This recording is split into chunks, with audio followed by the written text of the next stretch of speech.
divina e humana do Redentor. E eu quero apenas, como um devocional para nós nesse momento, pensar um pouco nesse texto, que certamente vai aparecer nos slides, e já deve ter aparecido também em algum outro momento nas aulas do reverendo Leonardo. Gálatas capítulo 4, versos 4 e 5, diz assim: Vindo, porém, à plenitude do tempo, Deus enviou seu Filho, nascido de mulher, nascido sob a lei, para resgatar os que estavam sob a lei, a fim de que recebêssemos a adoção de filhos. Esse texto revela que Jesus Cristo é Deus, Deus enviou o seu Filho, revela que Jesus Cristo é também 100% homem, né? Nascido de mulher, nascido sob a lei. Algumas coisas chamam a minha atenção nesse texto. Primeiramente, a ideia do esgotamento do tempo, né? Vindo, porém, à plenitude do tempo. E a palavra grega que nos foi traduzida aqui como plenitude do tempo tem a ver com o esgotamento daquela areia que cai da ampulheta, marcando o tempo. É como se, dentro de um tempo e de uma cronologia perfeita do nosso Deus, quando caiu o último grão de areia, nem de forma antecipada, muito menos atrasada, Cristo então veio. Veio o nosso Redentor. O que nos ensina que desde sempre, desde antes da criação, tudo está seguindo um plano soberano, cuidadoso do nosso Deus, que não é por acaso, não foi alguma coisa do tipo, eita, Adão pecou, e agora? O que vamos fazer? Ele comeu do fruto. Não, alguém desce lá, vai resolver. Quem? Não, você não, você não. Ah, vai você então, desce lá. Quando? Não, vamos ver aí, vai andando as coisas, deixa passar Noé, depois Moisés, a gente encaixa o melhor momento e você vai. Não. Havia um tempo pré-determinado por Deus, sob o pleno controle do Senhor, na sua soberania, e quando esse tempo se esgotou. Por que Jesus não veio antes? Por que Jesus não veio depois? Jesus veio no tempo certo. O mundo estava preparado para recebê-lo. Todos os acontecimentos do povo de Deus no Antigo Testamento, bem como todos os acontecimentos da própria civilização, conduziram para uma chegada no tempo exato e perfeito do Senhor nosso Deus. Talvez em algum momento a gente possa estudar aqui a realidade do mundo no Novo Testamento, e todas as vezes que eu dou aula sobre esse assunto, eu gosto de falar aquilo que se dá ali nos 300 anos que antecederam a vinda de Jesus, desde a queda do Império Babilônico, surgimento do Império Persa, do Império Grego, do Império Romano, e como cada uma dessas transições de governo das civilizações foi impactante e extremamente necessária para a chegada do Redentor. Você tem um mundo que ainda com muitas rebeliões e conflitos, mas um mundo que tinha paz, dada a força do Império Romano, o que permitiu que o Evangelho avançasse. Você tinha uma série de tecnologias para o mundo existente, mas necessárias e que antes do surgimento de Alexandre o Grande e das próprias invenções do Império Romano, isso não existia. E agora, depois desses dois períodos, passam a ter e possibilitar as viagens que foram feitas pelos apóstolos, a expansão do Evangelho até os confins da terra. Então, quando nós olhamos a história da humanidade e vemos esse tempo em que Jesus veio, é a plenitude do tempo. A própria narrativa sobre o nascimento de Jesus, quando você vê lá, né, nos dias do imperador, houve então um decreto. Esse marco temporal que os evangelistas colocam ao se referir à chegada do Messias, aponta que Deus entra na história, na encarnação do Verbo, ou segue na história a partir da encarnação do Verbo, de uma forma muito precisa, de fato no esgotamento do tempo, na plenitude do tempo, no tempo certo.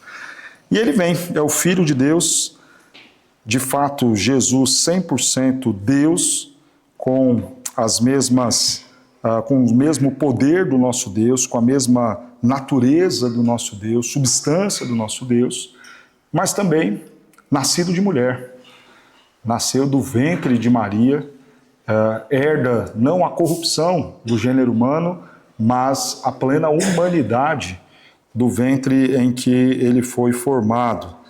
E me chama a atenção também, eu não vou falar da divindade e humanidade agora, porque será assunto da nossa aula, mas estou dando ênfase nos outros detalhes do texto, essa informação, nascido sob a lei.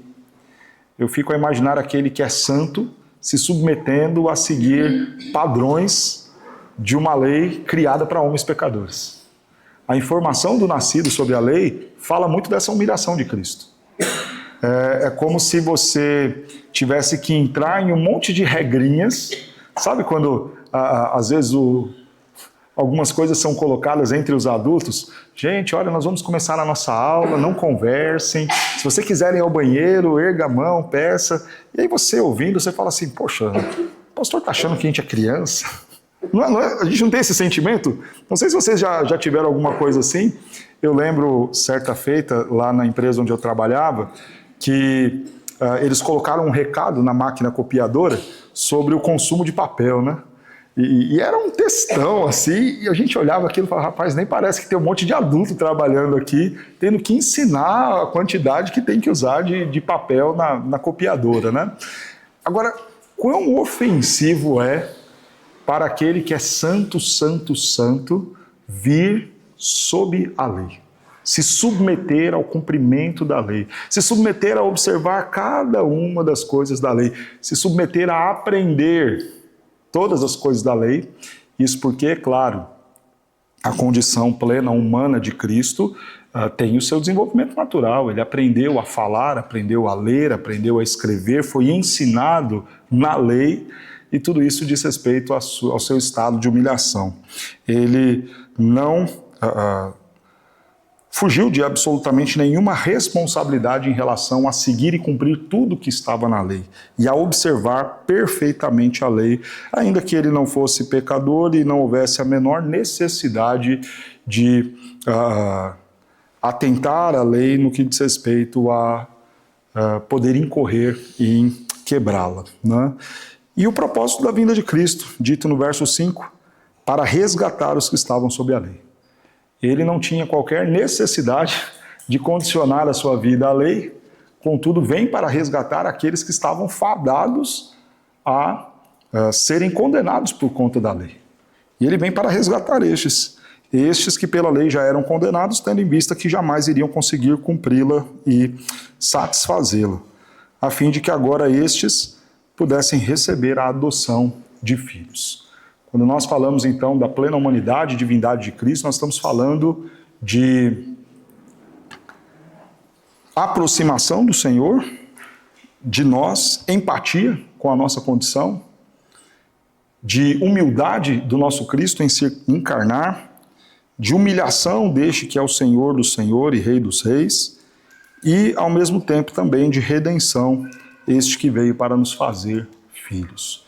Então, hoje nós continuaremos a ver aí sobre a divindade e humanidade do Senhor e nos lembremos disso. Veio no tempo certo, veio verdadeiramente Deus, verdadeiramente homem, veio humildemente sob a lei, veio para trazer redenção à humanidade. O que nós já vimos até aqui? Primeiro, o Redentor no pacto da redenção. Esse assunto, nós nem discutimos ele na matéria agora de Cristologia, nós tivemos um pouco antes, lá em Teologia da Aliança, a ideia do pacto da redenção foi apresentada, então eu e o pastor Leonardo entendemos não ser necessário repetir este assunto aqui, uma vez que vocês já tinham aprendido. Contudo, faz parte da matéria de Cristologia ver aquilo que se dá nos tempos eternos, né? Aquilo que antecede a criação do mundo, aquilo que se deu no pacto da redenção. Vimos as duas naturezas do Redentor, a realidade dessas duas naturezas sendo apresentadas. Vimos também a necessidade das duas naturezas, então há um propósito e há um porquê de ele ter vindo encarnado. Oi? Alguém? Não? Ok. Não está no slide, esse daí eu coloquei só para introduzir mesmo, por isso. É só para a gente relembrar, tá bom? As evidências, e semana passada começamos a ver então aí as evidências sobre a divindade do Redentor. Essa aula das evidências sobre a divindade do Redentor, ela está dividida em vermos este assunto no Antigo Testamento e no Novo Testamento. No Antigo Testamento, vocês viram completo e encerramos a aula da semana passada, vendo aí, iniciando o testemunho do Novo Testamento acerca da divindade do Redentor. Nossa expectativa hoje, tudo dando certo, é continuar e concluir as evidências sobre a divindade do Redentor no Novo Testamento e avançar um pouco aqui nas evidências sobre a humanidade do Redentor, ok? Quanto à divindade, eu penso que não há muito o que se discutir no que diz respeito aos textos que serão lidos, porque, obviamente, a gente admite que Jesus é Deus, o texto diz isso com clareza e a gente não vai discutir com o texto, mas quando a gente der uma olhada na questão da humanidade do Senhor, algumas afirmações, embora muito óbvias, elas causam em nós algum espanto, né?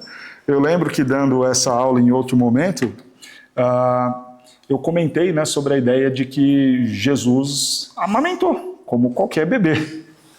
E aí depois, no final da aula, um aluno me procurou e falou: pastor, eu fiquei imaginando como seria essa ideia de Deus ali, como um bebê tendo a necessidade do alimento materno, né? Uma coisa que é óbvia, né? Se a gente fala, Jesus nasceu lá na manjedoura, o que se espera depois de um recém-nascido? Que ele já saia pregando? Claro que não. Mas, embora seja óbvio, por vezes a gente não percebe isso. E ler isso na Escritura, por mais claro que esteja ali, que ele cresceu e se desenvolveu, né? Assim que diz o final do capítulo 2 de Lucas, né? Crescia em graça e sabedoria o menino, né?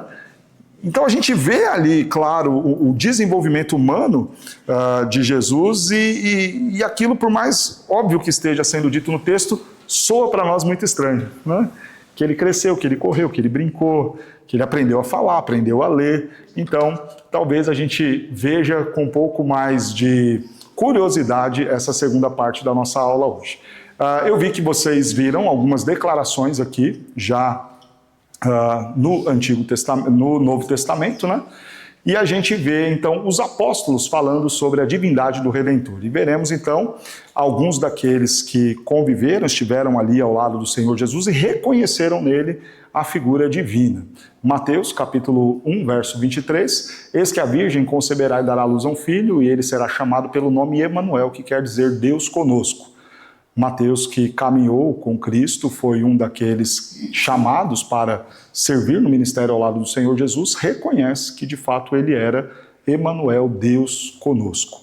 Tomé, outro discípulo do Senhor, apóstolo, diz, né, lá em João 20, verso 28, esse texto foi visto também na semana passada, respondeu-lhe Tomé, Senhor meu e Deus meu. Depois de ter visto, então, as evidências da condição física do Cristo ressurreto, ele dá esse brado de louvor, né? Senhor meu e Deus meu. É muito importante a gente observar essas falas dos apóstolos, porque nós estamos falando de figuras muito próximas do Senhor, né? Alguém de fora e distante ter uma conclusão e falar pode parecer até mais... pode parecer menos fiel o testemunho, contudo é muito mais fácil. É muito mais fácil vocês falarem que eu sou uma boa pessoa, porque vocês não convivem comigo todos os dias, né? Uma vez que vocês passam a conviver comigo todos os dias, é bem mais difícil, né?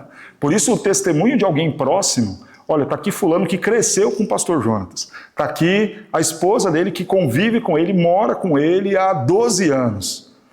Aí quando ela fala, não, ele é... O que ela vai testemunhar tem muito mais peso, pela proximidade e pela vivência. E nós estamos aqui falando e vendo o testemunho dos apóstolos, aquelas pessoas que conviveram com Jesus e viram a sua divindade. João, aqui primo de Jesus, né? No princípio era o Verbo estava com Deus, o Verbo era Deus. E o Verbo se fez carne e habitou entre nós, cheio de graça e de verdade. E vimos a sua glória, glória como do unigênito do Pai. E vimos a sua glória. Depois João vai dizer, está aqui, não esse texto da primeira carta no verso 5, mas lá no capítulo 1, João fala, né, sobre a condição do Cristo encarnado e dá testemunho a respeito do verbo da vida. Nossos olhos viram, nossas mãos apalparam, era o Filho de Deus, era o verbo da vida, e ele então dá a nós um testemunho muito fiel sobre o nosso Cristo e a sua divindade, né? Nós vimos a sua glória, não apenas convivemos com a sua humanidade, não apenas convivemos com os seus ensinos, mas vimos a glória. E aí ele descreve que glória é essa, para que não haja qualquer dúvida, para que não seja dito que ele está apenas se referindo a uma admiração pelos ensinos, ou pela ética, ou pela moral. Não, nós vimos a glória, glória como a do unigênito do Pai. E ninguém jamais viu a Deus, o Deus unigênito que está no seio do Pai é quem o revelou. Então, é um testemunho muito impactante sobre a divindade do nosso Cristo, né? Também sabemos que o Filho de Deus é vindo e nos tem dado entendimento para reconhecermos o verdadeiro. E estamos no verdadeiro, e em seu Filho Jesus Cristo. Este é o verdadeiro Deus e a vida eterna. Uma expressão muito recorrente no texto da carta de João, nas cartas de João, principalmente na primeira, é essa expressão do estar e permanecer. E em muitos momentos João vai falar, né? Se você quer permanecer em Cristo, estar em Cristo Jesus, há essa necessidade de crer nele como sendo Deus e homem. E quando o texto se refere a estar e permanecer em Cristo, significa aí a nossa união com Cristo, que é um assunto que nós veremos lá em soteriologia, né? A ideia de que pela fé nós somos unidos então à pessoa de Cristo, somos unidos ao Senhor e agimos em nome dele e somos usados por ele para realização de grandes feitos, né? Diga.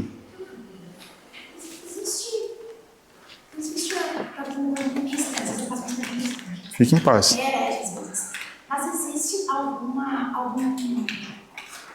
algum versículo no Antigo Testamento que fala que Jesus, que o Messias que iria vir, que ele seria Deus? Que ele seria Deus?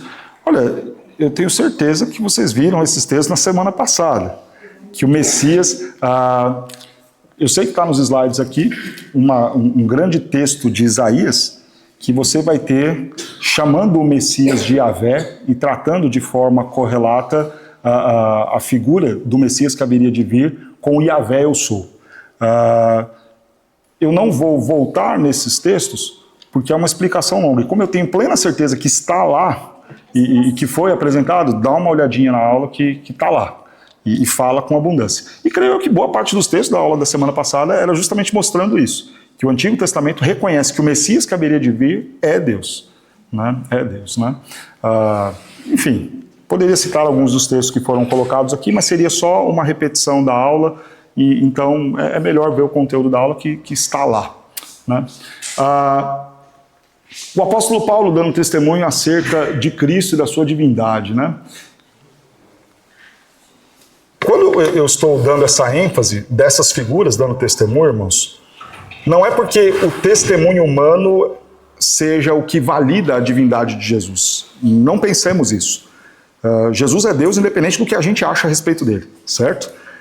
Contudo, quando eu dou essas ênfases que eu estou dando aqui, é para que nós tenhamos a noção do quanto essa verdade ela é irrefutável. E vou dar mais uma ênfase aqui. Vejam o apóstolo Paulo.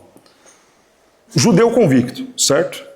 Ele, ao dar testemunho sobre si, a sua criação, todas as influências do judaísmo na sua vida, ele fala, eu sou hebreu de hebreu, né? E dá ênfase, dá lei fariseu, quando ele dá testemunho a seu respeito. E veja que este hebreu fariseu, doutor da lei, estudioso, se tinha alguém que poderia contestar Jesus como Messias, esse alguém com boas credenciais era o apóstolo Paulo. E a gente sabe, né, no mesmo texto de Paulo apresentando suas credenciais, no que diz respeito ao zelo perseguidor da igreja. Não é assim que Paulo se apresenta? Ou seja, alguém que amava a lei, conhecia a lei, ao ponto de matar pelo cumprimento da lei, tem um encontro com Jesus e reconhece que ele era o Cristo.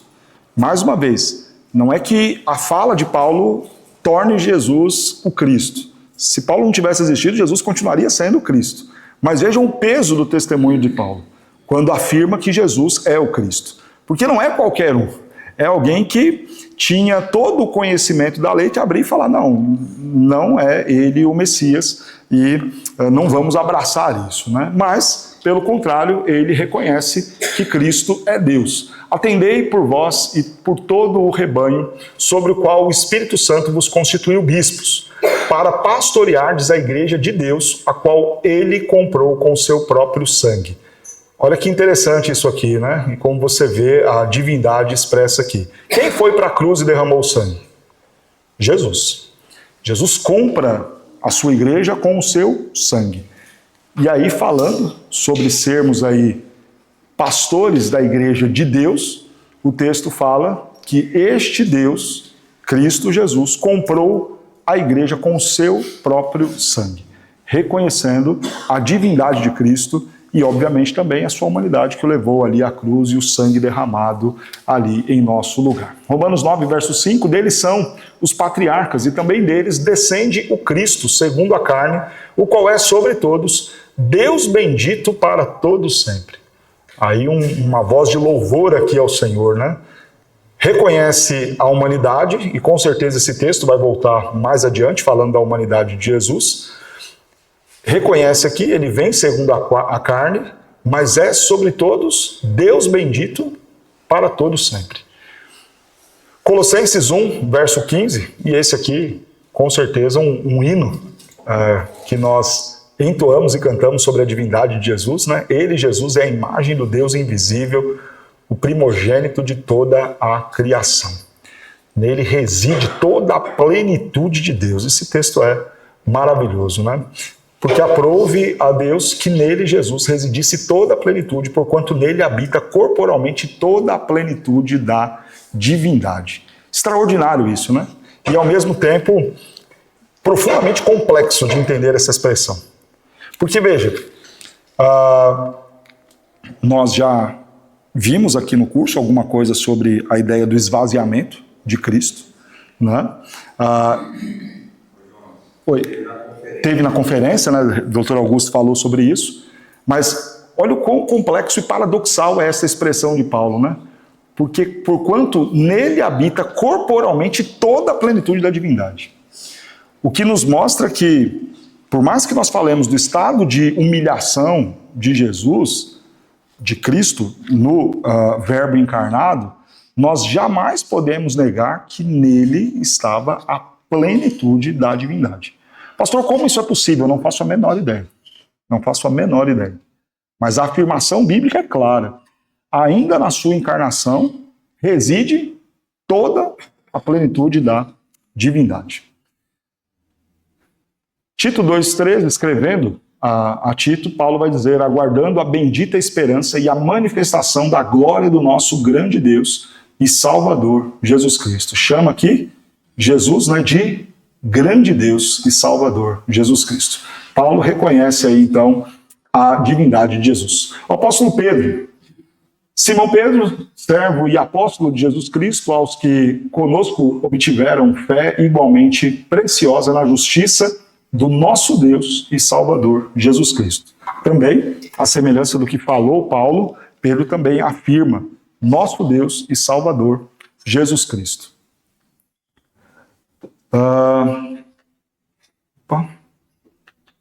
Ok.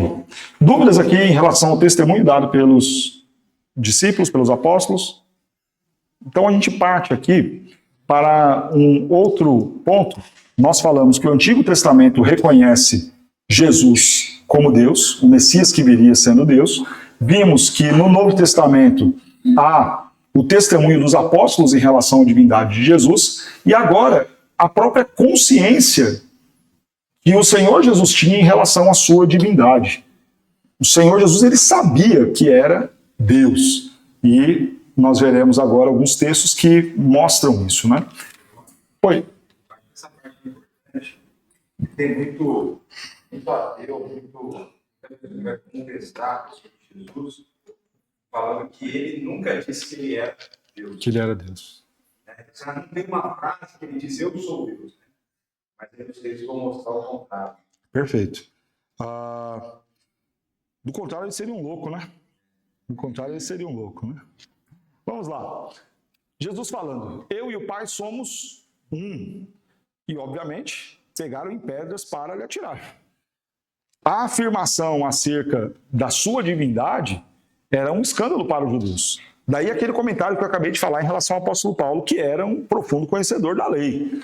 Se alguém podia, conhecendo a lei, negar a divindade de Cristo, esse alguém era Paulo. E os outros judeus, eles rejeitam a Cristo. Obviamente não conheciam e não conheceram.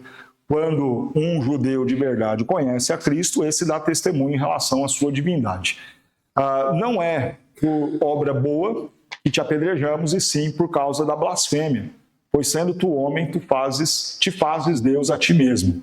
Veja, para aquilo que o pastor Leonardo acabou de dizer, né? Se alguém hoje afirma isso, vai contra o testemunho dado pelos judeus daquela época, porque os judeus daquela época entenderam muito bem que ele disse ser Deus. Tanto entenderam que pegaram em pedra para matá-lo, e o próprio relato da narrativa de João aponta para isso, né? Que os judeus viram que o que ele estava afirmando a seu respeito é que ele era Deus, à semelhança do próprio Pai, e pegam em pedras para matá-lo. E aí a gente vê uma série de falas de Jesus lá no Evangelho de João, e aqui uma famosa exposição que nós vemos no Evangelho de João, o testemunho de Jesus com o eu sou, né? Eu sou o pão da vida, eu sou a luz do mundo, e assim por diante, né? Textos bem conhecidos, mas esta expressão do eu sou, vale nós destacarmos. Eu acredito que vocês já viram aqui, mas eu convido vocês a olharem rapidamente lá em Êxodo, capítulo 3.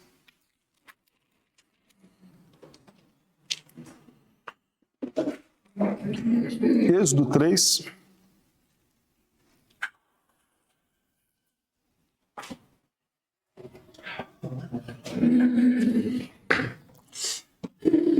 Verso 13 em diante. Êxodo 3, verso 3 em diante. Disse Moisés a Deus: eis que quando eu vier aos filhos de Israel e lhes disser, o Deus de vossos pais me enviou a vós outros, e eles me perguntarem qual é o seu nome, que lhes direi? Disse Deus a Moisés: eu sou o que sou. Disse mais, assim dirás aos filhos de Israel: eu sou, me enviou a vós outros. Nós estamos falando de um povo que estava dentro de uma cultura de muitos deuses, e cada um desses deuses se apresentando à semelhança de alguma coisa criada. Então, quando você vê na religião egípcia, você vai ver deuses sendo pintados com figuras de junções de homens com animais, e deuses sempre fazendo referência a alguma coisa da criação. Então é o deus do sol, é o deus da lua, é o deus da fertilidade, tudo ligado a alguma coisa criada. E a pergunta de Moisés é muito honesta, porque o povo está acostumado com essa ideia de vários deuses, e eu falo que o Senhor é que Deus. Né? Diante da lista e de um catálogo gigantesco dos egípcios sobre divindades, eles vão me questionar. Essa é a cultura onde eles estão inseridos. Eu vou falar o quê? E aí a resposta de Deus é fabulosa. Eu sou o que sou. Quase como que dizendo assim, os egípcios têm o Deus Sol, o Deus da fertilidade, o Deus das plantações, o Deus que se misturado apresenta-se com a imagem de um bicho X. Mas esquece, eu sou o que sou. Isaías 40 vai trazer para nós uma apresentação do nosso Deus que também é gloriosa, né? Falando, a quem, pois, me comparareis? É a pergunta de Deus revelada lá em Isaías 40, né? Tenta pegar alguma coisa para você aproximar Deus e falar, é tipo isso. Não dá, não dá. Não tem com o que comparar o Senhor. E aí Jesus vai se valer desta afirmação gloriosa de Deus, dizendo, eu sou, e aí vai colocar aqui uma série de afirmações próprias dele mesmo, dizendo ser. E aqui nós estamos falando de uma linguagem adaptativa, onde Deus, de forma humilde e condescendente, se rebaixa ao nosso nível para comunicar de uma maneira como a gente consegue compreender, né? Então, nessa linguagem antropomórfica, nós temos aqui Deus vindo, quase como aquele adulto que na hora de falar com uma criança, se agacha para olhar no olho da criança e falar: vem cá, deixa eu te explicar e deixa eu falar com você de uma maneira que você vai entender. Quando Jesus diz, eu sou o pão da vida, eu sou a luz do mundo, ele está pegando uma referência de todas as tipologias do Antigo Testamento que apontavam para ele e trazendo a explicação. Essa é uma adequação da linguagem, não para tornar a ideia de Deus e luz em igualdade, mas para que a gente consiga compreender, ou pelo menos nos aproximar de uma compreensão daquilo que ele é. Então, todas as vezes que a Bíblia usa essas linguagens antropomórficas aí, elas estão adequando o discurso do Deus Criador dos céus e da terra, Senhor soberano de todas as coisas, transcendente, a uma ideia daquilo que a gente consegue pelo menos compreender. Então, voltando à citação lá do texto de Isaías, o texto diz assim, né? Quem na concha de suas mãos mediu as águas. Aí você pensa, mas Deus tem uma mão com conchas e ali mede os oceanos? Claro que não. Mas aquilo é uma forma de adequação de linguagem para que a gente tenha pelo menos uma dimensão do quão grande é o nosso Deus. E isso é muito belo. Tanto, obviamente, por compreendermos a grandeza do Senhor, como também por vermos esse Deus tão grande se importando em fazer com que o discurso seja compreensível e acessível e se revelando a nós, permitindo que a gente se aproxime e conheça a Ele. Então, quando a gente falar a respeito desses eu sou que Jesus apresenta aqui, não pensemos que Jesus está trazendo um sinônimo perfeito, né? Como se a ideia da luz, do pão, na sua plenitude, dissessem aquilo que ele é. É uma aproximação que aponta, figurativa, claro, mas que apenas nos faz aproximarmos humildemente numa possibilidade de compreendermos aquilo que ele próprio quis e permitiu ser revelado do seu ser e da sua pessoa. Então Jesus vai dizer lá em João 8,12, eu sou a luz do mundo, quem me segue não andará nas trevas, pelo contrário, terá a luz da vida.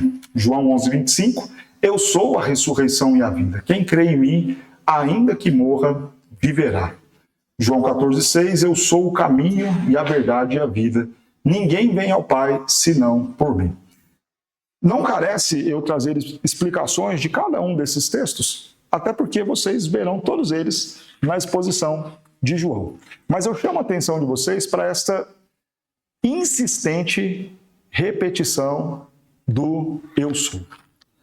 Jesus usa isso intencionalmente para falar acerca da sua divindade e aproximar-se daquela revelação que o nosso Deus deu a Moisés quando Moisés lhe perguntou, eu vou em nome de quem? Em nome do eu sou.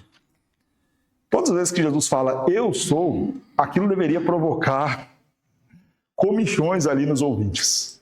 A cada vez que Jesus abria a boca e usava essa expressão, eu sou. Eu sou.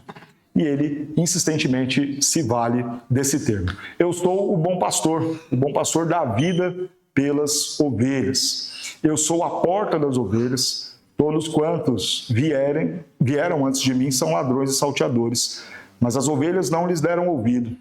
Eu sou a porta, se alguém entrar por mim será salvo, entrará e sairá pastagem. Percebam, eu vou terminar de ler aqui e depois comento sobre os atributos divinos revelados aqui. Eu sou a videira verdadeira e meu pai é o agricultor, vós sois os ramos. Eu sou o pão da vida, o que vem a mim jamais terá fome e o que crê em mim jamais terá sede. Percebam aqui que vários atributos próprios da divindade estão sendo revelados aqui. Quando o texto diz, eu sou a luz do mundo, quem melhor para dar clareza à criação do que o Deus Criador? Quem melhor para dar direcionamento, que é aquilo que faz a luz, do que o próprio Criador de todas as coisas? Quando o Senhor Jesus fala, eu sou a ressurreição e a vida, quem é aquele que detém poder sobre a vida e a morte? É o nosso Deus. Né? A gente costuma dizer assim, né? Na vida se dá jeito para tudo, só não se dá jeito para a morte. Isso nós podemos falar. Mas Deus dá jeito até para a morte. Jesus, ao dizer eu sou a ressurreição e a vida, ele está se valendo de uma prerrogativa divina que homem nenhum consegue controlar. Vida e morte. Quando o próprio Cristo vai se apresentar a João na ilha de Patmos, ele fala, né? Eu sou aquele que tem as chaves da morte e do inferno. Mostrando com clareza, ninguém morre sem a minha permissão. Ninguém vive se eu não quiser que viva. O que nos mostra que Jesus é plenamente Deus e controla aquilo que a homem nenhum é possível controlar, interferir ou administrar, vida e morte. Quem crê em mim, ainda que morra, viverá. E aqui é contrastante as duas realidades, né? Vida e morte.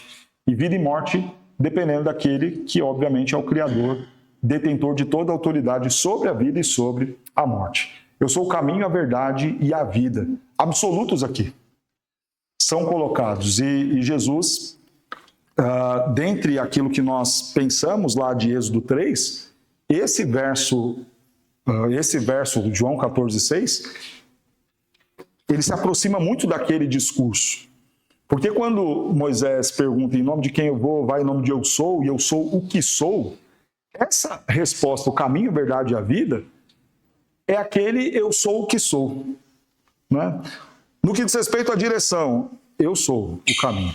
No que diz respeito à verdade, ou o que é real, o que é verdadeiro, o que é absoluto em verdade, eu sou. No que diz respeito, então, à vida, existência, propósito, rumo, destino, eu sou o que sou.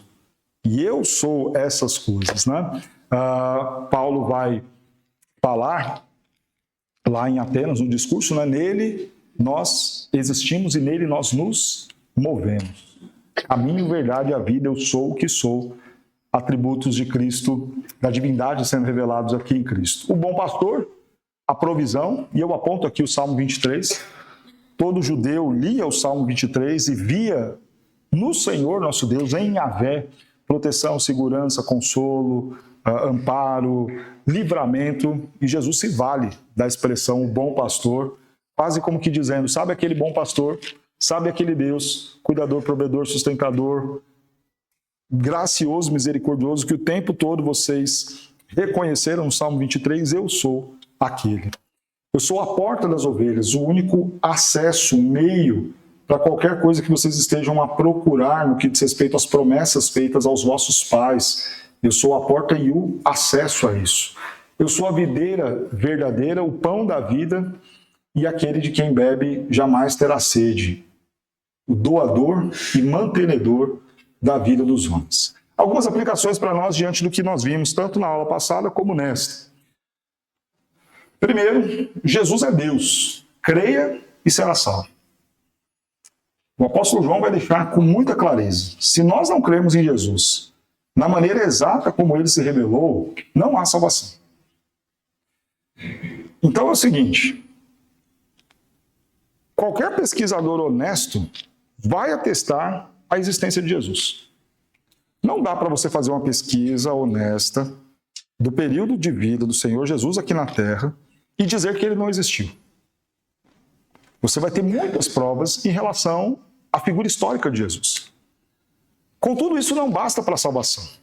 Não basta eu apenas virar e falar, ok, vendo aqui todos os registros, eu consigo reconhecer que, de fato, Jesus foi um homem que existiu, viveu lá na Galileia, não dá para eu ir contra os fatos e as provas da evidência histórica de Jesus. Só que reconhecê-lo apenas assim não é o suficiente para a salvação. Crer e reconhecer Jesus como Deus é fundamental para a nossa salvação. Fundamental para a nossa salvação. E é disso que João vai falar.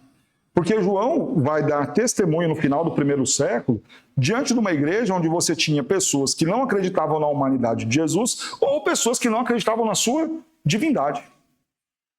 E João vai dizer, olha, se vocês não creem que ele realmente é o verbo da vida, veio encarnado e é o verdadeiro Filho de Deus, não há salvação fora disso. E João vai além, diz, qualquer um que pregue coisa diferente disso é o anticristo. É o anticristo. Então nós temos aqui algo que pode parecer bobo, né? Jesus é Deus, creia e será salvo. Mas não é uma afirmação qualquer. Porque se você chegar para um monte de gente e falar, olha, você acredita que Jesus existiu? Essa pessoa vai falar, sim. A pessoa canta, né? Jesus Cristo, eu estou aqui. Vai lá no Cristo Redentor e tira uma foto. E reconhecer isso não salva ninguém. Se você não reconhecer em Jesus como sendo ele Senhor, Deus, 100% Deus e 100% homem, não é possível haver salvação fora desta fé e crença. Jesus é Deus, adore-o, adore. E mais uma vez, pode parecer uma aplicação muito boba, mas eu pergunto, as nossas igrejas têm apresentado um culto cristocêntrico? Um culto onde Cristo é adorado? E essa é uma pergunta séria, porque nós falamos que somos igreja cristã. Eu estou usando nós aqui, mas eu sei que, sendo bem sincero, e não é qualquer rasgação de seda, eu louvo a Deus pela igreja presbiteriana, porque, pelo menos nesse aspecto, apesar de muitos erros que nós temos e somos pecadores falhos, mas o que eu tenho visto e testemunhado em muitas igrejas presbiterianas são igrejas que realmente amam Jesus Cristo, pregam Jesus Cristo e adoram Jesus Cristo, né? Isso tem que ser dito. Mas quantas são as muitas outras igrejas que Cristo já não é mais cantado? Que as músicas são apenas para tratar as necessidades horizontais e não há qualquer relação vertical. Quantos são os cultos em que você tem espaço e tempo para tudo? É o culto da família, é o culto dos jovens, é a atenção para todas as necessidades e demandas humanas, mas não há uma verticalidade onde a gente está reunido para adorar Cristo Jesus. Pastor, e a cura, e o milagre, e a minha necessidade, e o meu coração sofrido? Como é que vai tratar isso no culto? A gente virar e falar, não, calma, a gente vai adorar Cristo Jesus. Se der tempo, a gente trata de alguma coisa que está aí no seu coração. Mas hoje a lógica é totalmente invertida. Por isso que, embora pareça ser uma aplicação boba, Jesus é Deus, adore, irmãos, Jesus é Deus. É aquele que veio e morreu na cruz em nosso lugar. E, infelizmente, no culto e no ajuntamento solene, dominical, Cristo tem sido deixado de lado, a adoração a Ele tem sido deixada de lado. E, infelizmente, as canções não adoram a Cristo. A liturgia não conduz a Cristo. Mais adiante, a gente deve falar aqui do testemunho, da pregação, pregações que não conduzem a Cristo Jesus. E isso é sério, é sério. Onde está a igreja cristã adorando ao seu Cristo? Então, nós precisamos estar atentos a essa verdade. Jesus é Deus, siga-o como seu mestre. Não é apenas reconhecer que Ele é Deus, não é apenas reconhecer que Ele veio e morreu na cruz em nosso lugar, mas é estar disposto a segui-lo, né? E obedecê-lo. Há uma diferença entre você admirar Jesus e você ser um discípulo de Jesus, estar disposto a renunciar a segui-lo. Jesus é Deus, sirva-o como seu Senhor. Há um evangelho apresentado de forma tão suave, onde dizer que algumas coisas nós devemos fazer, ainda que seja por obrigação, parece soar estranho. Parece que não pode haver a ideia de que eu estou fazendo porque Deus mandou, porque isso soa muito grave. Isso atenta muito contrário à minha vontade e ao que eu desejo, às minhas liberdades. Irmão, se nós reconhecemos que Jesus é Deus, tem algumas coisas que Ele simplesmente vai falar e a gente vai fazer. E por que eu digo? Porque Deus mandou.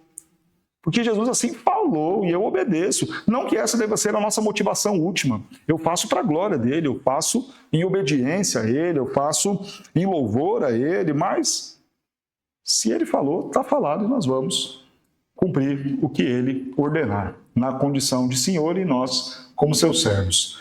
Jesus é Deus, testemunho do seu amor. Mais uma vez, nós temos a consciência disso e por vezes não pregamos e não falamos de Jesus.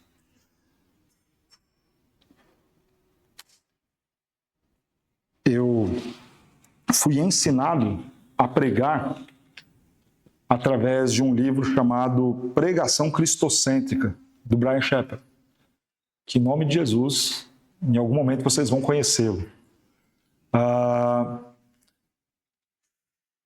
E o meu pastor, reverendo Carlos, quando ele assumiu a responsabilidade de cuidar de mim como tutelado dele, né, para o seminário, como aspirante ao ministério, ele me entregou um livro de homilética do Haddon Robson, me entregou esse livro, Pregação Cristocêntrica, do Bryan Chapell, a Confissão de Fé de Westminster, e falou, é isso aqui, cara. O que passar disso é procedência do maligno. É isso aqui, fica nisso. Você quer garantir que vai dar certo? Isso porque quando eu me tornei aspirante, eu já fui servir como evangelista na igreja. E eu não acredito, claro, longe de estar preparado para tal, mas também não vou dizer que era irresponsabilidade do pastor Carlos, porque àquela altura eu já tinha a vida inteira na igreja, né? E já tinha passado por muita coisa dentro da igreja. Mas, claro, ainda não estava pronto e estava em vias de me preparar para, né? E aí eu fui servir como evangelista em uma congregação. E a minha pergunta para ele foi essa: falou, reverendo, tudo bem, eu vou lá, tenho vontade, quero trabalhar, gosto da coisa, quero pregar, quero ensinar. A essa altura da vida eu já dava aula na escola dominical e tudo mais. E eu falei para ele, mas que conteúdo eu vou usar? E o que ele falou para mim foi isso: está aqui, segue isso aqui, vai nisso que não tem erro.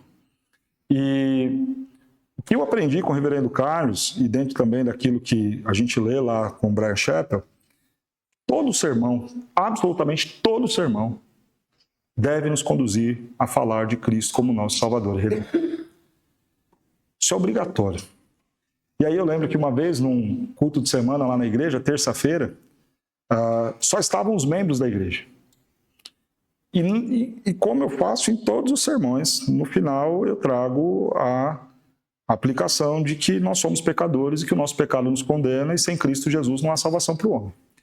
E eu, naturalmente, preguei exatamente assim o final do meu sermão, naquela terça-feira, que só tinha membros da igreja, inclusive presbítero, diácono e mais alguns irmãos ali, todos membros da igreja. E aí um dos irmãos me procurou na saída: pastor, mas só tinha crente aqui. Por que você fez a mesma pregação, tal, não sei o quê? Eu falei, irmão, primeiro, que só tinha crente, a gente não consegue responder. Porque uma coisa é a igreja visível, né? Aqueles que estão no hall de membros da igreja. Outra coisa é aquilo que somente Deus enxerga, que é o coração.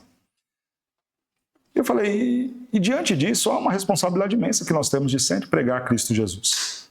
Nós criamos um desafio muito grande, que era um treinamento que eu fazia com os professores da escola dominical de 3 em 3 meses, que era ensiná-los a pregar Cristo em todas as aulas da escola dominical. E era o que eu mais pegava no pé dos meus professores de escola dominical, era isso: vocês precisam anunciar o evangelho de Cristo Jesus. Que às vezes conta a história de Jonas, o grande peixe, tal, e Jesus? E aí conta a história lá do mar vermelho abrindo, e Jesus? Né? E às vezes a criança até sabe contar a história de Jonas, sabe contar a história de Moisés, sabe contar a história da muralha de Jericó que caiu, mas aí você fala para ela, tá, mas e Jesus em tudo isso? E por vezes a criança não ouviu de Cristo. E às vezes a gente fica pensando assim, não, mas eu estou levando meu filho para a escola dominical, e gente, não estou dizendo que seja o que acontece aqui não, tá? Estou dizendo o meu testemunho do que nós fizemos lá, tá? E eu tenho certeza que há esse zelo aqui. Mas há uma preocupação muito grande com isso. Porque às vezes você fala assim, poxa, mas o menino cresceu dentro da igreja. Mas ele ouviu o evangelho de Cristo? Porque às vezes na pregação, na pregação do sermão mesmo, durante o culto, não há pregação do evangelho. E na classe lá, dando aula para as crianças na escola dominical, não há pregação do evangelho. E às vezes no encontro de homens não há pregação do evangelho. E às vezes na reunião das crianças lá, no piquenique que foi feito, não há pregação do evangelho, a confrontação com a realidade do pecado, da condenação e da necessidade de Cristo como nosso Salvador. Que Ele é Deus. E é o homem que veio assumir o nosso lugar, morrer na cruz em nosso lugar, para nos dar a salvação. E aí a criança faz 15, 16, 17, 18, você fala, cresceu dentro da igreja, mas talvez nunca tenha ouvido o evangelho, nunca tenha sido confrontado no seu pecado. É bizarro a gente imaginar que isso está acontecendo em muitas igrejas. Porque a gente trata das questões de necessidades horizontais, mas não proclama o evangelho de Cristo no culto. Então, uma vez perguntaram para mim assim, pastor, o senhor é contra culto de libertação? Eu falei, irmão, de forma nenhuma. Todo culto nosso aqui é culto de libertação. Todo culto nosso é culto de libertação. Por quê, pastor? Porque se o evangelho foi pregado e o pecador foi salvo, então ele foi liberto. Liberto da maldição do pecado. Então, todo culto onde o evangelho de Cristo Jesus é pregado, ali foi um culto de libertação. Né? E esse é o caminho, irmãos. E mais uma vez, pode parecer uma aplicação boba. Mas se Jesus é Deus, nós temos que testemunhar isso o tempo todo.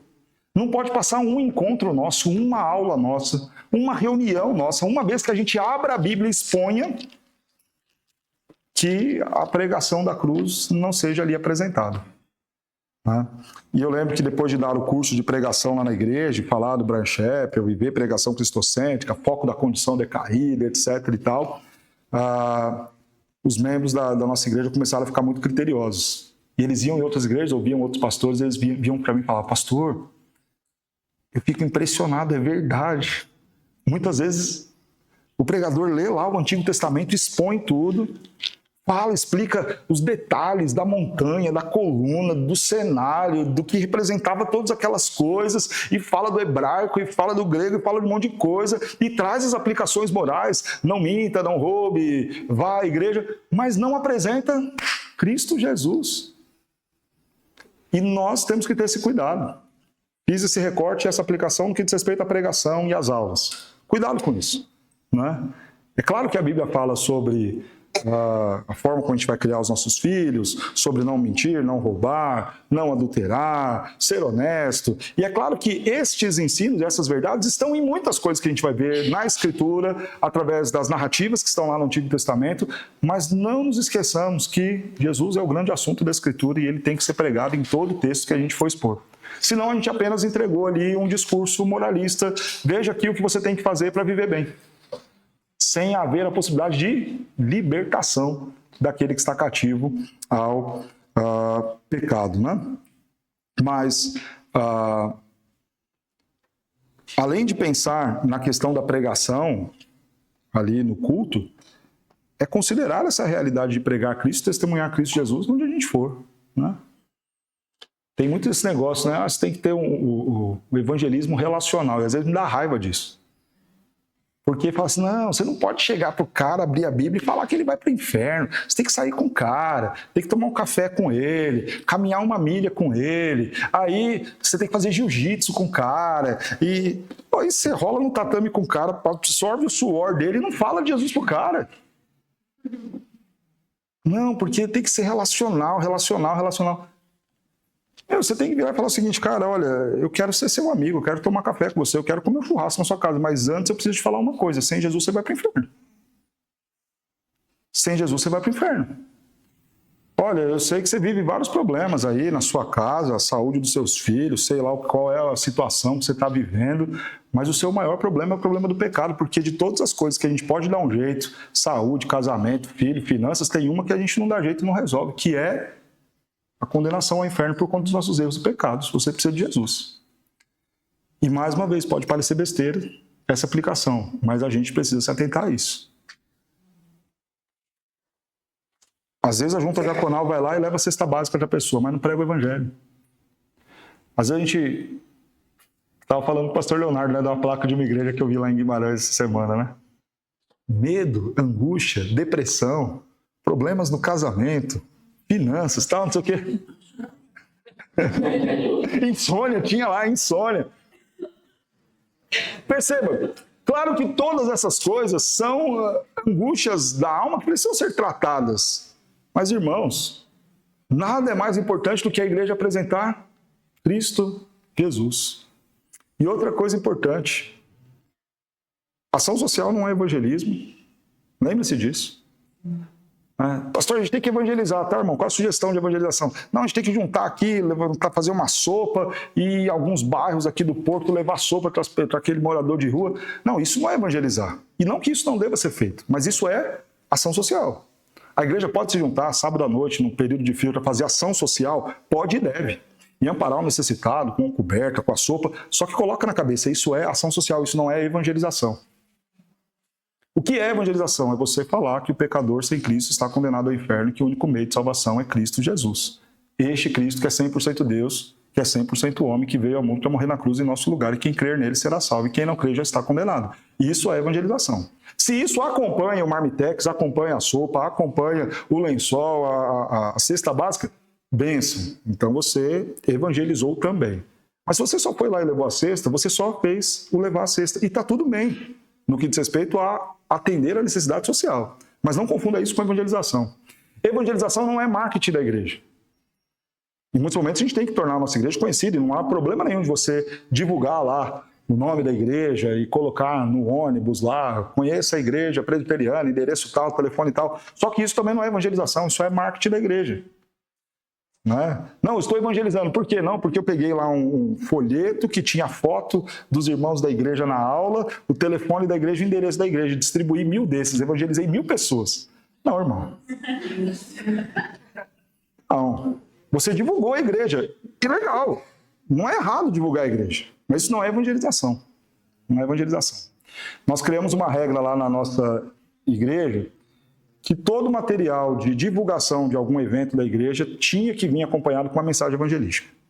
E a gente gastava mais com gráfica por isso. Porque você tinha a frente e tinha o verso. E o verso sempre era uma mensagem evangelística. E eu amava escrever essas mensagens evangelísticas, porque para tudo que a gente ia fazer, eu associava a mensagem evangelística com aquilo que estava sendo divulgado. Então, tinha lá, eu lembro de uma que eu escrevi que o bazar da igreja, né? As irmãs iam fazer o bazar, tal, legal, e não tem problema, faz o bazar. Eu sei que aqui tem também, e divulga lá, falando, dia 15, bazar da igreja, das tal horas a tal horas, tudo tranquilo. Mas no verso tinha lá, olha, a roupa suja você lava em casa. A roupa velha você remenda ou coloca uma nova. Mas e o problema sério do seu pecado? Quem dá jeito? Aí vinha a pregação do evangelho e tal, tal, tal. E tudo que a gente fazia de divulgação era assim. Então, programação lá no Dia das Crianças.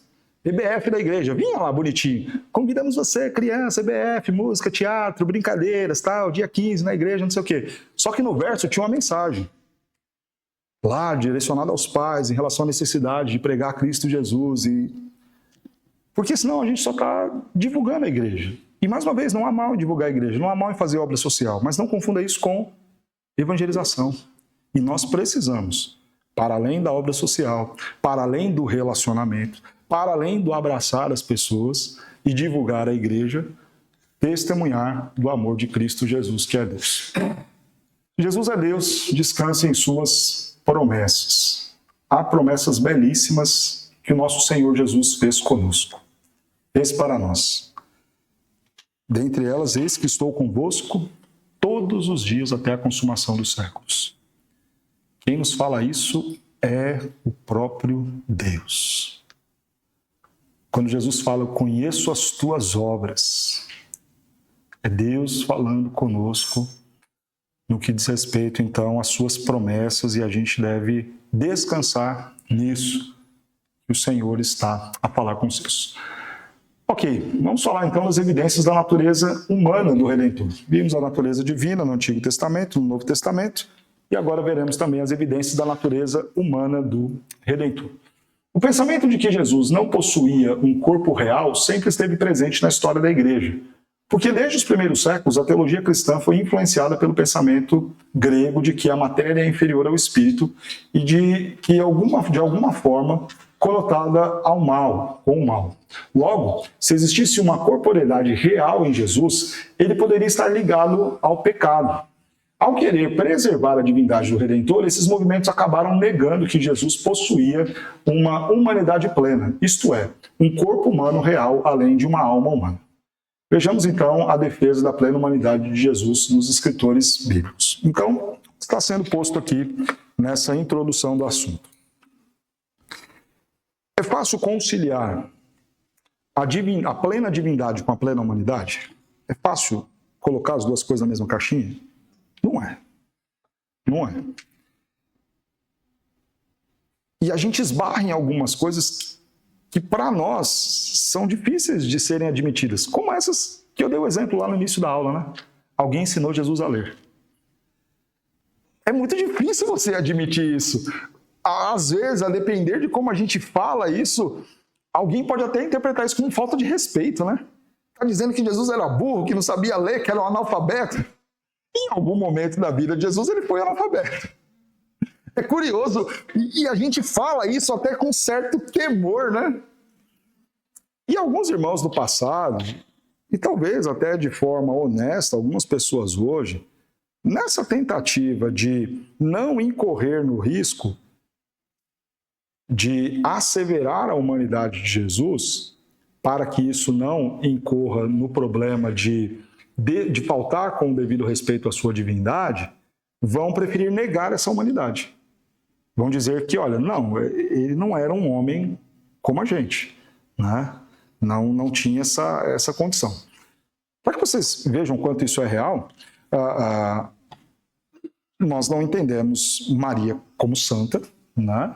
Embora, claro, uma grande mulher, serva de Deus, mas não santa, e nem ela se via assim, né?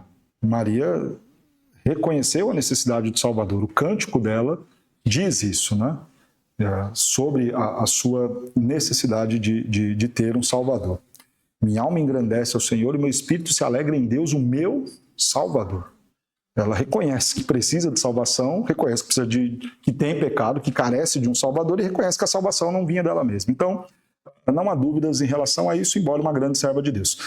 Mas veja, alguns vão defender a ideia que Maria não teve outros filhos, justamente no sentido de não ofender a Imaculada Maria, né? Como que assim, olha, não dá para acreditar que uma mulher santa possa ter tido o relacionamento sexual e vivido uma vida como qualquer outra mulher, tendo seus filhos e tal. Se é difícil para alguns imaginarem na ideia de Maria, que era uma pecadora, reconhecida como pecadora, humana, como qualquer um de nós, dentro das suas falhas, quanto mais considerar isso em relação a Jesus Cristo. Por isso, então, alguns vão querer tirar essa humanidade do Senhor, falando, não dá. Há uma questão que torna isso ainda mais sério, quando você pensa na cultura grega. Platão afirmava assim, que o corpo é a tumba, o caixão, a sepultura da alma. Quase como que se o corpo fosse algo tão desprezível, descartável, desnecessário, que em muitos momentos o corpo chega a ofender a alma. Se tivesse uma outra coisa em que a alma pudesse se refugiar, melhor seria do que o corpo. Entendendo que a matéria era sempre algo ruim e que tudo ligado à matéria estava associado a alguma coisa ruim. E nós tendemos a pensar da mesma forma, né? Tanto que a gente tende a esse dualismo quando fala, né? A vida espiritual, né? Pastor, a minha vida espiritual não tem nada a ver com o meu trabalho. Né? Esse é um dualismo. Essa é uma admissão de que a ideia da matéria é ruim e ela não pode estar ligada com qualquer coisa de liturgia ao Senhor. Né? O seu trabalho é um exercício litúrgico de louvor a Deus. E talvez você esteja torcendo o nariz para esta afirmação justamente sob a influência de que tudo que é matéria é ruim, é mal. E que só as coisas ligadas à alma, aos sentimentos e emoções é que são espirituais, boas e tocam o divino. Né? Nós tendemos a isso. Né? Infelizmente, somos assim. E esse dualismo mata, por vezes, a qualidade da nossa vida cristã. Porque aí a gente vive uma vida em que no culto e no devocional e com a Bíblia aberta e nos momentos em que as verdades da Bíblia me trazem maravilhamento, alegria e satisfação, isso foi então sensacional, foi espiritual, foi o grande agir de Deus na minha vida, mas aquele dia em que eu trabalhei com excelência e fui justo, honesto e entreguei o meu melhor, aquilo não teve nada a ver com Deus. Né? E isso é tão assim que por vezes a gente não ora pedindo pela reunião de logo mais. Né? E eu não estou falando, claro, daquela reunião difícil que você parou pedindo oração para que Deus te ajudasse a resolver aquele problema, mas aquela coisa do dia a dia que você fala, Senhor, eu estou indo ao banco pagar minhas contas, me abençoe, para que eu faça algo que te glorifique, né, no banco, hoje pagando as contas. Né? Para nós, isso é humano demais, carnal demais, material demais, e isso não transcende, isso não toca o divino e o eterno, e isso é um problema. Isso é um problema. Todas as vezes que eu falo sobre a realidade de novo céu e nova terra, e falo coisas como a ideia de comer, a ideia de trabalhar na realidade futura, muitos acham isso estranho, porque demonizam essa ideia da matéria. Então, é quase como se eu estivesse imaginando que a realidade do novo céu e nova terra vão ser pessoas de roupas brancas tocando harpa, cantando glória, glória, aleluia, vencendo, bem Jesus o tempo todo. Né? Porque se você colocar qualquer coisa de aspecto material humano, no sentido de você vai trabalhar para comer, você vai plantar, cultivar a terra, arrancar, levar na panela com fogo e sal para comer. Não, isso aí ficou terreno demais. Isso aí não é espiritual, não há espaço naquilo que Deus está preparando para mim, né? Então, a gente tem sérios problemas com isso. A vida cristã, infelizmente, ela é muito conduzida por esse dualismo e a gente tem que ter um sério cuidado em relação a isso, né? Às vezes o pastor espiritual é aquele que você viu orando durante horas e horas e horas, e não que seja errado, o pastor está de joelhos orando horas e horas e horas, como se o trabalho do pastor sentado na sua biblioteca fazendo exegese não fosse um trabalho tão espiritual quanto daquele que de repente subiu no monte e foi se consagrar em oração, né? Isso deve ser feito, né? A gente poderia ouvir, né? Façam essas coisas sem omitir aquelas, né? É tão espiritual você sentar e fazer uma boa exegese, quanto você parar para orar e falar: Santo Espírito, enche meu coração para que eu possa testemunhar com fidelidade a tua palavra, né? E viver esse dualismo é um problema sério.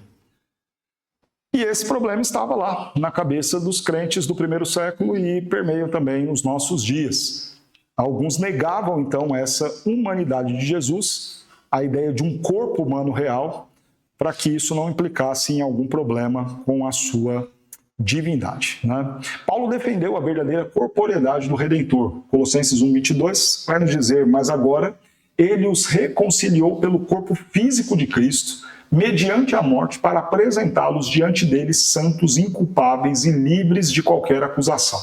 Com certeza vocês viram a necessidade da humanidade do Redentor. Foi um homem que pecou e era mediante a morte de um homem, 100% homem, corpo físico, que viria a reconciliação com o Pai. E Paulo vai testemunhar isso. Jesus era 100% homem, a sua humanidade era plena, porque sem isso não haveria possibilidade dele nos reconciliar com Deus. Então, Cristo vai nos reconciliar mediante o seu corpo. E isso é legal, né? Porque se a gente vai nessa linha do espiritual, né? A gente poderia imaginar, não, Jesus ele nos une ao Pai através de um jejum piedoso e de uma oração, e foi diante daquelas muitas horas em que ele orava, é que ali nós estávamos sendo reconectados com o nosso Deus. Parece mais bonito, né? Parece fazer mais sentido. E aí Paulo fala: não, sabe como é que ele reconciliou a gente com o Pai? Na carne. Foi o sangue sendo derramado. Mais uma vez, não que a oração não fosse necessária e importante. Nada do ministério de Cristo teria sido possível se não fosse a sua vida de oração. Mas veja, olha como a carne se faz tão necessária. Porque foi na carne, no seu sangue, que ele nos reconcilia com o Senhor. Porquanto, nele, Cristo habita corporalmente toda a plenitude da divindade. Já comentei esse texto, né? O escritor aos Hebreus defendeu a verdadeira corporeidade do Redentor. Visto, pois, que os filhos têm participação comum de carne e sangue, destes também ele, Jesus Cristo, igualmente participou, para que por sua morte destruísse aquele que tem o poder da morte, a saber, o diabo. Olha que interessante, né? Visto, pois, que os filhos têm participação comum de carne e de sangue. A ideia de que nós consideramos a nossa filiação a Deus por meio de Cristo Jesus, dado ao fato de que unidos a Cristo, onde nós experimentamos desta adoção, né, estamos agora também unidos ao Pai. A continuidade e a possibilidade desse vínculo passa em a humanidade estar ligada a Deus Pai e entrar nessa adoção por meio da plena humanidade de Cristo Jesus. E assim destruir tudo aquilo que era o poder da morte causado aí pelo diabo. João defendeu a verdadeira corporeidade do Redentor. Conforme o ensino geral da Escritura, o mediador não era um mero fantasma, tendo apenas uma aparência de homem. Todavia, nos tempos do apóstolo João, havia uma heresia que negava Jesus Cristo em um verdadeiro corpo. Era a heresia gnóstica. Então, o gnosticismo afirmava o seguinte: há uma possibilidade de nós conhecermos o eterno. Há uma possibilidade dada pelo próprio Deus de fazer isso através de Jesus. Contudo, jamais o terreno e material e físico, carnal, vai ter acesso a essas coisas espirituais. Então, o que vocês viram não era efetivamente Deus encarnado. Era apenas uma forma de Deus. Perdão, uma forma de homem, mas não 100% homem. Né? Esse grupo dos gnósticos foram uns daqueles que, bebendo na filosofia grega, tentaram conciliar essa realidade de que há a condição da carne que, se eu admiti-la em matéria, eu vou ofender o aspecto da divindade. Para colocar tudo bonitinho e tentar deixar a coisa lógica, aquele desafio que nós temos de encaixar as duas naturezas, eles preferiram anular uma delas. E aí, anular a divindade de Jesus é impossível. Não tem como, é incontestável tudo que ele fez e aponta para a sua divindade. O que era mais fácil para eles, então? Anula-se, então, a sua humanidade, que aí fica mais fácil da gente fechar a equação. Mas a gente não tem o direito de fazer isso. A Bíblia não nos dá esse direito. E talvez seria mais fácil, teologicamente, de trazer algumas explicações se a gente pensasse assim. Contudo, ainda que as coisas não se encaixem dentro da minha mentezinha limitada, eu não vou restringir Deus àquilo que eu consigo acreditar e compreender. Ele continua sendo Deus e transcende a nossa lógica humana. E aí João vai combater isso, né? Os gnósticos afirmavam que o corpo de Cristo era apenas uma aparência, não era real. Tinha apenas semelhança de carne, nada mais. Por essa razão, João afirma categoricamente que o corpo de Jesus Cristo era uma realidade. Veja o argumento vívido apresentado por João. O que era desde o princípio, o que temos ouvido, o que temos visto com os nossos próprios olhos, o que contemplamos e as nossas mãos apalparam com respeito ao verbo da vida. Tudo isso sendo Deus. Tudo isso sendo Deus. Os nossos olhos viram, as nossas mãos apalparam, nós temos plena certeza que ele era verdadeiramente homem. Lembra aquilo que eu estava falando de pessoas que conviveram com o Senhor Jesus? Quando você pensa Pedro, Tiago, João. Nós estamos falando Pedro, Tiago, João e André, né? Nós estamos falando daqueles que eram parentes de Jesus, primos de Jesus. A mãe de João e Tiago era a irmã da mãe, irmã de Maria, né? Então nós temos aqui parentes e familiares do Senhor Jesus, que cresceram no mesmo lugar que o Senhor Jesus, que conviveram nas mesmas festas que o Senhor Jesus, que viveram momentos da infância do Senhor Jesus. E essas pessoas testificaram tanto acerca da sua humanidade, como também acerca da sua divindade. E isso é extraordinário, você considerar e pensar, né? Eu fico a imaginar aqueles que conviveram com Jesus na casa da avó e comeram a ceia da Páscoa e saíram para brincar juntos. Na vida adulta eles agora crescem, ouvem os ensinos de Jesus, creem e reconhecem nele a sua divindade e obviamente são eles testemunhas mais do que óbvias da sua plena humanidade. Depois, Tiago, o irmão de Jesus, que no primeiro momento não creu, mas depois, crendo, escreve-nos e deixa o texto aí da carta de Tiago, né? Ele viu o irmão, né? Era o irmão mais velho. E ele convive com o irmão o tempo todo. Ele sabe que ele era plenamente homem, indiscutivelmente. Mas também sabe que ele era plenamente Deus. E aí, lembra aquilo que eu falei, que algumas afirmações elas são estranhas da gente considerar, né? Imagina que Tiago, o irmão de Jesus, conviveu com Jesus na intimidade. Dormiram juntos, um do lado do outro ali. Sem dúvida nenhuma, em algum momento na infância, vai tomar banho, meninos, vocês vão para lá, vocês estão todos sujos, brincaram o dia inteiro, vamos tomar banho. Estavam lá os dois, né? E essa é uma realidade. Que o nosso Senhor Jesus Cristo esteve assim, porque ele era 100% homem, né? Quando João afirma, então, os nossos olhos viram, nossas mãos apalparam, era ele carne, e era ele o verbo da vida.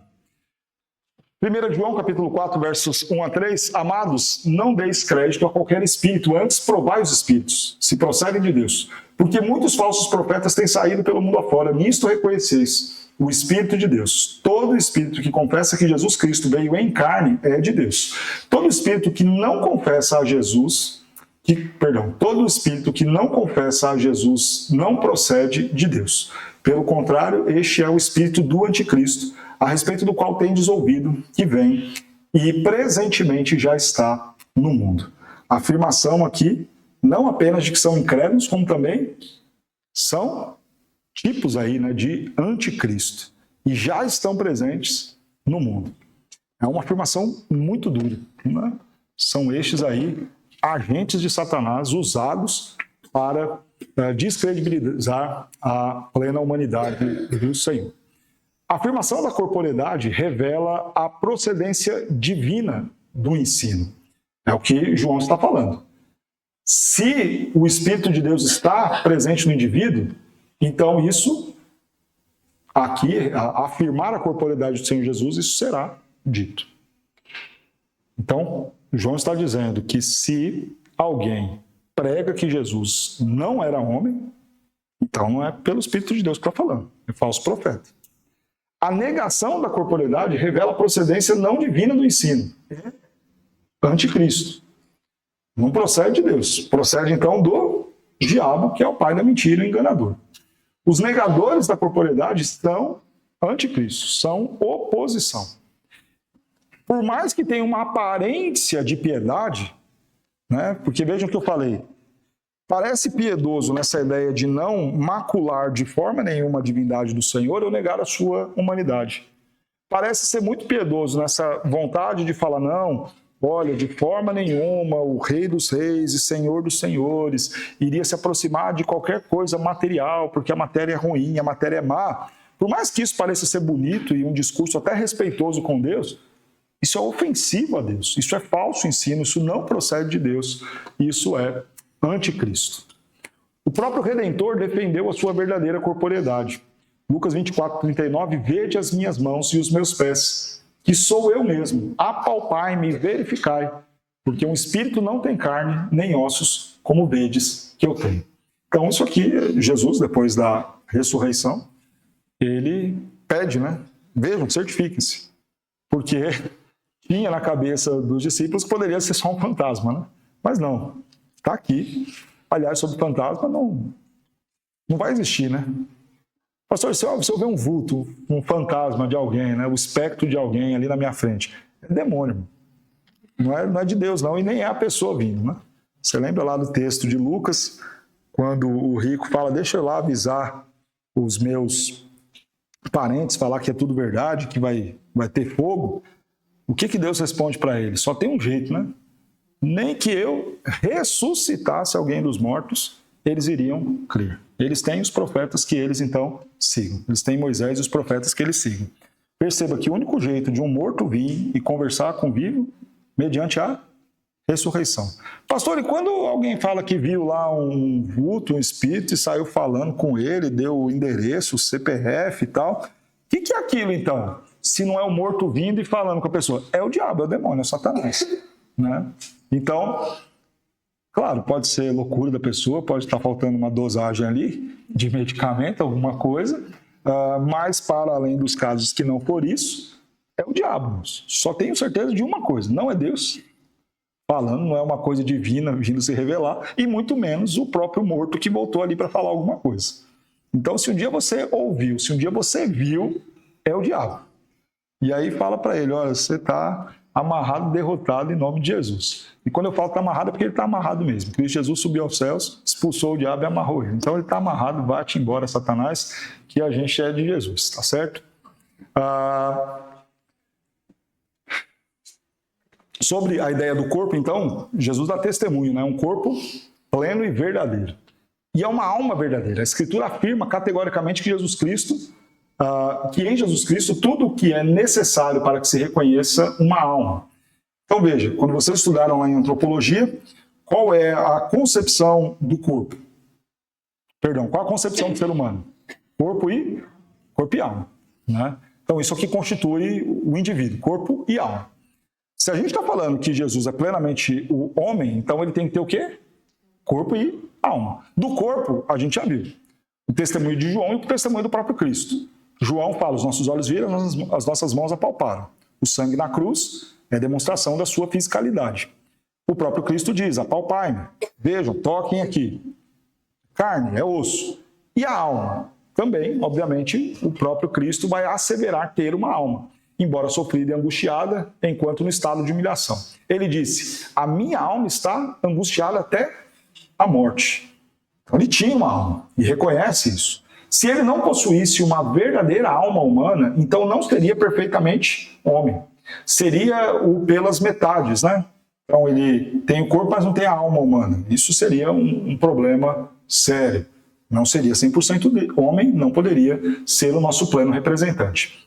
A alma humana possui algumas propriedades que também a de Cristo possuía, pois a sua alma era tão humana quanto a dos outros seres humanos, exceto, claro, pela condição do pecado. E aí a gente passa a ver essas condições próprias da alma do Senhor Jesus, né? Jesus possuía uma mente humana. Jesus Cristo possuía uma mente humana sujeita às mesmas percepções e desenvolvimento que as mentes dos outros homens, que os outros homens possuem. Sua mente possuía percepção, lógica, desenvolvimento de ideias e assimilação de conceitos e informações. Lucas 2,52 vai dizer, né? E crescia Jesus em sabedoria, estatura e graça diante dos homens. Então veja, quando você pensa na condição psíquica aí, né? Na condição de alma do Senhor Jesus. Era 100% homem, igual eu e você? Sim. Ele pensava logicamente. Ele fazia as conexões de coisas como eu e você fazemos. A condição intelectual dele passou por desenvolvimento como a minha e a sua. E tudo isso aponta para a sua plena humanidade. Ainda assim sendo Deus. O que é loucura a gente tentar entender e compreender.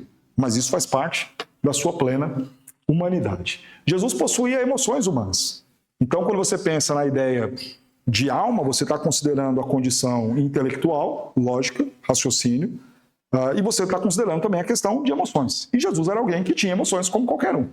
Jesus demonstra alegria. Naquela hora exultou Jesus no Espírito Santo e exclamou, graças dou ao Pai, Senhor do céu e da terra, porque ocultaste essas coisas de sábios instruídos e as revelastes a pequeninos. Sim, ó Pai, porque assim foi do teu agrado. Então, ficou alegre, contente, né? Exultou e exclamou. Aquele Jesus sem feição, sem emoção, daquele filme muito antigo, né? O Jesus agora do The Chosen, ele ali é muito, né? É muita emoção, né? Ele é meio emocionado, né?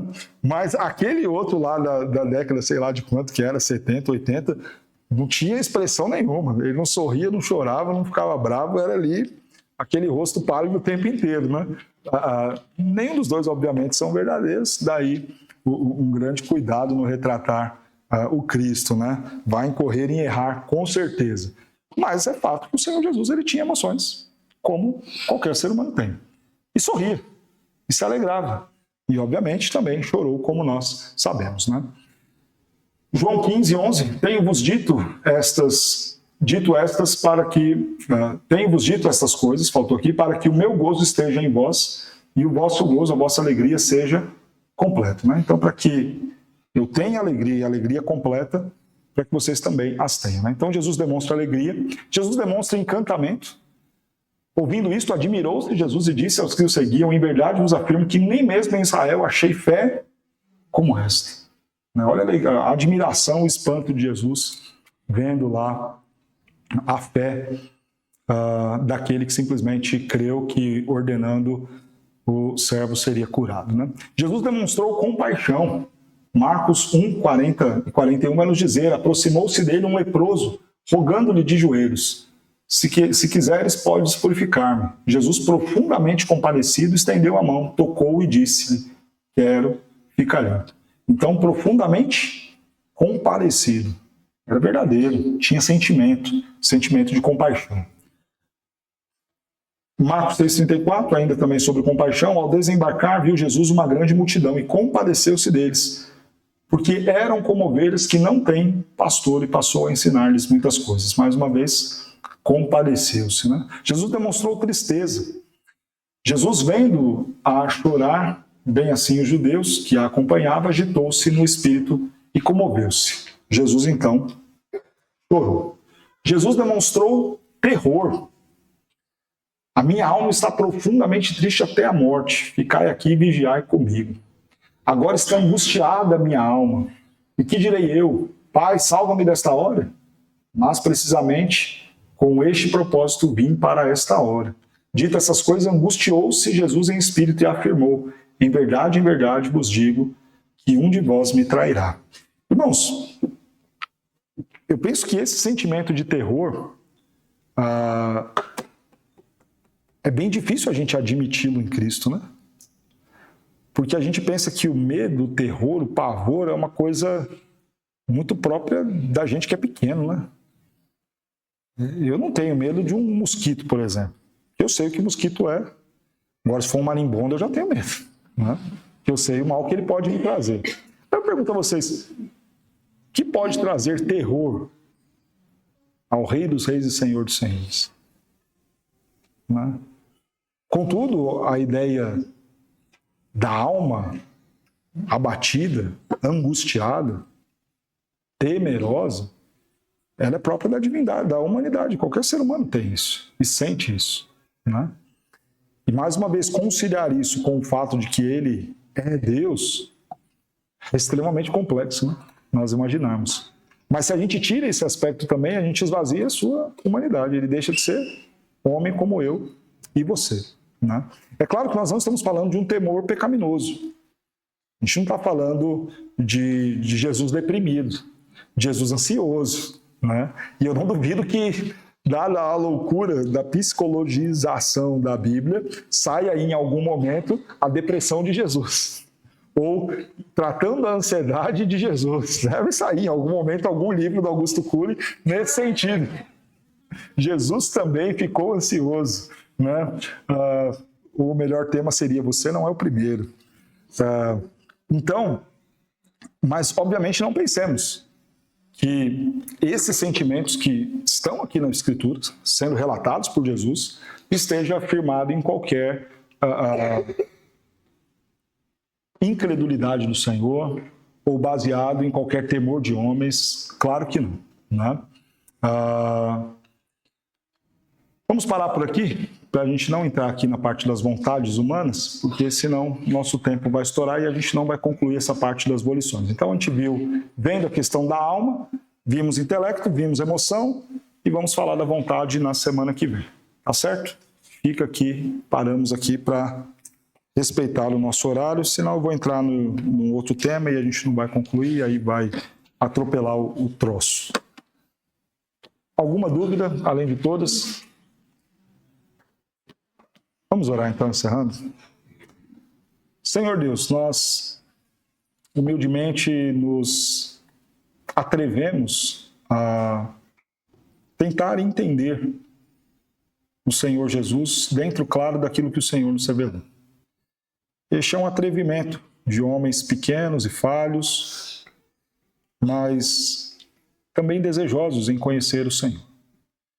E, ó Deus, que de fato o sentimento maior do nosso coração não seja de orgulho, vaidade, curiosidade e especulação na pessoa de Cristo, mas seja um sentimento sincero de conhecê-lo melhor, para melhor relacionamento, para adorá-lo, para bendizê-lo, para descansar em Ti, para amar-te ainda mais.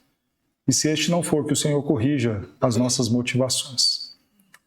Acima de tudo, ó Deus, pedimos perdão a Ti, porque certamente falhamos ao imaginar, pensar, retratar, considerar qualquer coisa ao Teu respeito. Nossa mente não alcança, nossas palavras não descrevem, nossa teologia não resume, nem diz tudo.